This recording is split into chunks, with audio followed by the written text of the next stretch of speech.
அனைவருக்கும் வணக்கம். துலாம் ராசிக்காரர்களுக்கு ஜனவரி மாதம் 22ஆம் தேதியிலிருந்து 28ஆம் தேதி வரை கிரகநிலைகளின் அமைப்பு எப்படி உள்ளது? கனவு கோட்டையை கட்டி இழந்த சக்திகள் அனைத்தையும் மீட்கும் நேரமாக, நல்ல நேரம் பிறக்கும் தருணமாக எந்தெந்த விஷயங்கள் அமைகின்றன என்பதை சற்று ஆராய்ந்து பார்க்கலாம். துலாம் ராசிக்காரர்களை பொறுத்த வரைக்கும் ராசியின் அதிபதியாக இருக்கக்கூடிய சுக்கிரன் மிகவும் வலுவாக 3ஆம் இடம் ஆகிய சகாயஸ்தானத்தில் வீற்றிருக்கிறாருங்க. அவருடன் இணைந்து புதன், செவ்வாய் போன்ற கிரகநிலைகள் சஞ்சரிக்கின்றன. பொதுவாக சுக்கிரன் 3இல் இருப்பது அவ்வளவு சிறப்பான நன்மை தரக்கூடிய அமைப்பு இல்லை என்றாலும் கூட அவர் செவ்வாயுடன் இணைந்து சுபத்துவ பாதை நீங்கி சஞ்சரிப்பதால் வெற்றி இடமான 3ஆம் இடமான சகாயஸ்தானத்தில் சஞ்சரிக்கக்கூடிய இந்த தருணத்திலும் நல்ல பல முன்னேற்ற வாய்ப்புகள் நிறைந்து கிடைக்கப் போகிறது என்பதை தெளிவாகவும் துல்லியமாகவும் உறுதிப்படுத்துகிறார். பல்வேறு வகையான காரிய தடைகள் விலகி அனைத்திலும் காரிய வெற்றி நிறைந்து கிடைப்பதோடு மட்டுமல்லாது இந்த தருணத்தில் மிக வலுவாக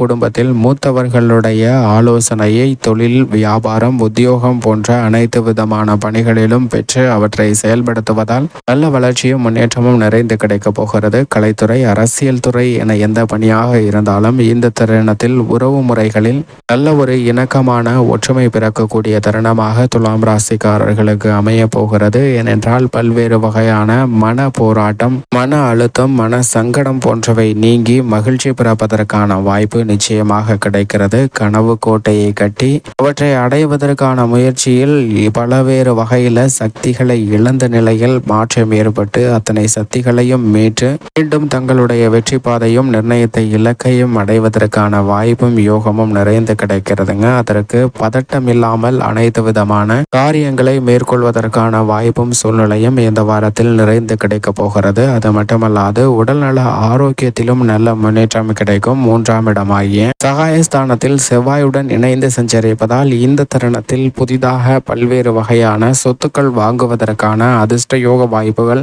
நிச்சயமாக கிடைக்கிறது என்பதில் சந்தேகமே இல்லை. ஏனென்றால் குருவின் சுப பார்வை அதீதமாக ஜென்மராசிக்கும் 3ஆம் இடத்திலும் மிக அபரிவிதமாக கிடைக்கிறது. இதன் காரணமாக இந்த தருணத்தில் குரு சுக்கிர யோகம், குரு சுக்கிர மங்கள யோகம், குரு மங்கள யோகம் என பல்வேறு விதமான யோகங்கள் நிறைந்திருப்பதால் அனைத்து விதமான பணிகளிலும் நல்ல முன்னேற்றமும் வெற்றி வாய்ப்பும் நிறைந்து கிடைக்கக்கூடிய ஒரு இனிமையான தருணமாக துலாம் ராசிக்காரர்களுக்கு நிச்சயமாக அமைகிறது என்பதை தெளிவாகவும் துல்லியமாகவும் உறுதிப்படுத்துகிறாருங்க. சுக்கிரன், செவ்வாய், புதன் ஆகிய கிரகநிலைகள் 3 கிரகநிலைகள் 3ஆம் இடமாகிய முன்னேற்றத்திற்கு வெற்றியை உரித்தாக்கக்கூடிய இடத்தில் சஞ்சரிப்பதால் அனைத்து விதமான காரிய தடைகளும் விலகும். பல்வேறு வகையில ஏமாற்றம், பாதிப்பை சந்தித்து வந்த சூழ்நிலையில் அந்த ஏமாற்றம் அனைத்துமே மாறி நல்ல முன்னேற்றமாக நிறைந்து கிடைக்கக்கூடிய ஒரு இனிமையான தருணமாக அமைவதற்கான வாய்ப்பும் யோகமும் உண்டு. பல்வேறு வகையில எரிச்சலையும் தேவையில்லாத வீண் வாக்குவாதம், பகை உணர்ச்சி போன்ற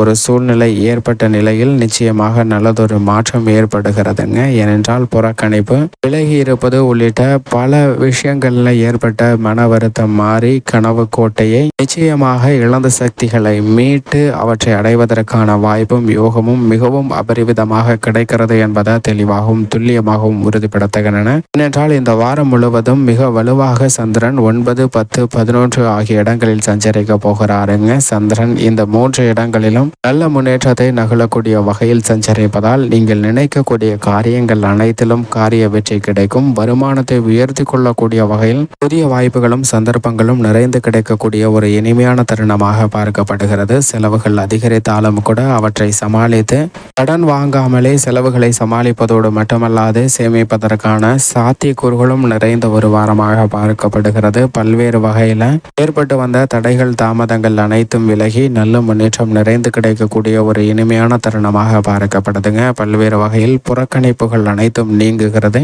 எனவே ஒற்றுமையும் இணக்கமும் ஏற்படக்கூடிய ஒரு சிறந்த தருணமாக பார்க்கப்படுகிறது. அதிலும் குறிப்பாக பிரச்சனைகள் ஏற்படுவதற்கான வாய்ப்பு மற்றவர்களுடன் ஒப்பிடுகையில் தான் அதீதமாக தோன்றுகிறது. மதிப்பெண், படிப்பு, வேலை, உத்தியோகம், உயர்வு, உறவு என எந்த விதமான வித்தியாசமாக இருந்தாலும் அவற்றை ஒப்பிடக்கூடிய சூழ்நிலையினால் தான் மிகப்பெரிய மாற்றமும் சில நேரங்களில் ஏமாற்றமும் பின்னடைவும் சந்திப்பதற்கான வாய்ப்பு உருவாகிறது. ஆனால் இந்த தருணத்தில் உங்களது சிந்தனையில் மிகப்பெரிய மாற்றம் ஏற்படுவதோடு மட்டுமல்லாது நீங்கள் நிர்ணயித்த கனவு கோட்டையை கட்டி அதை அடைவதற்கான வாய்ப்பும் சந்தர்ப்பமும் நிறைந்து கிடைக்க போகிறது என்பதை சந்திரன் தெளிவாக உறுதிப்படுத்துகிறாருங்க. எனவே பிடிவாதமாக நல்ல பல முன்னேற்ற வாய்ப்புகளை பெறுவதற்கான வாய்ப்பு துலாம் ராசிக்காரர்களுக்கு மிகவும் அபரிவிதமாக நிறைந்து கிடைக்கிறது. ஏனென்றால் முழு சுபகிரகமாக இருக்கக்கூடிய குருவும் ஏழில் இருக்கிறார். எதிர்பார்ப்புகளை பூர்த்தி செய்யக்கூடிய 7ஆம் இடமான சப்தமஸ்தானத்தில் குரு இருப்பது அனைத்து விதமான காரிய தடைகளையும் நிவர்த்தி செய்து காரிய வெற்றியை ஏற்படுத்தி கொடுக்கக்கூடிய ஒரு அமைப்பாக நிச்சயமாக துலாம் ராசிக்காரர்களுக்கு அமைகிறது என்பதை தெளிவாகவும் துல்லியமாகவும் உறுதிப்படுத்துகிறார். பல்வேறு வகையான காரிய தடைகள் அனைத்தும் விலகி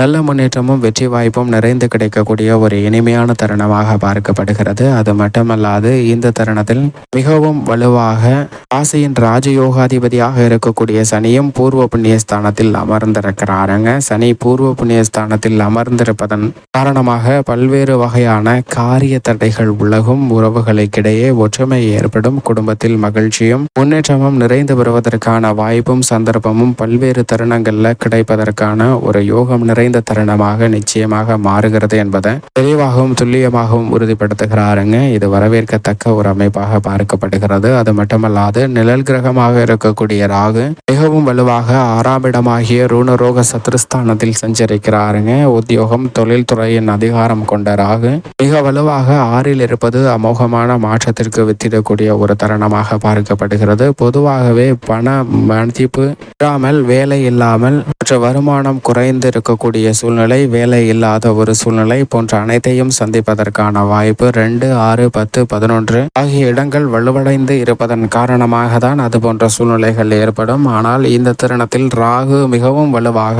6ஆம் இடமாகிய ரோணுரோக சத்ருஸ்தானத்தை வலுப்படுத்துவதால் நிச்சயமாக உத்தியோக ரீதியாக நல்லதொரு மாறுதலும், தொழில் ரீதியாக முன்னேற்ற வாய்ப்புகளும் நிறைந்து கிடைக்கக்கூடிய ஒரு இனிமையான தருணமாக பார்க்கப்படுகிறது. பல்வேறு வகையான தடைகள், தாமதங்கள் விலகி முன்னேற்றம் நிறைந்த ஒரு தருணமாக மாறுகிறது என்பதில் சந்தேகமே இல்லை. ஆனால் அதே சமயம் கவனத்துடன் இருக்க வேண்டிய தருணமாக பார்க்கப்படுவது மோட்சக்காரகரான கேது விரயத்தில் இருக்கிறார். எதிர்பாராத பல விரய செலவுகளை சந்திக்க வேண்டிய ஒரு சூழ்நிலை நிச்சயமாக ஏற்படுவதற்கான வாய்ப்பு இருக்குங்க. எனவேதான் இந்த தருணத்தில் அதீத கவனமும் விழிப்புணர்வும் மிக முக்கியமாக தேவை. இதிலும் குறிப்பாக வீண் விரய செலவுகள் சார்ந்த விஷயங்கள்ல அதிக கவனமும் விழிப்புணர்வும் மிக முக்கியமாக தேவைப்படுகிறது துலாம் ராசிக்காரர்களுக்கு. அது மட்டுமல்லாது முதன்மை கிரகமும் உஷ்ண கிரகமுமாக இருக்கக்கூடிய சூரியன் சுகஸ்தானமாகிய 4ல் இருப்பதும் அவ்வளவு நன்மை தரக்கூடிய அமைப்பாக பார்க்க முடியாது. ஏனென்றால் எதிர்பாராத சின்ன சின்ன தடைகளையும் அலைச்சலையும் சந்திப்பதற்கான வாய்ப்பு இருக்கிறது என்பதை தெளிவாக உறுதிப்படுத்துகிறாருங்க. அது மட்டுமல்லாது தவறான தொடர்பு ஏற்படுவதற்கான வாய்ப்பும் சூழ்நிலையும் மிகுந்து இருப்பதற்கான வாய்ப்பு மிகவும்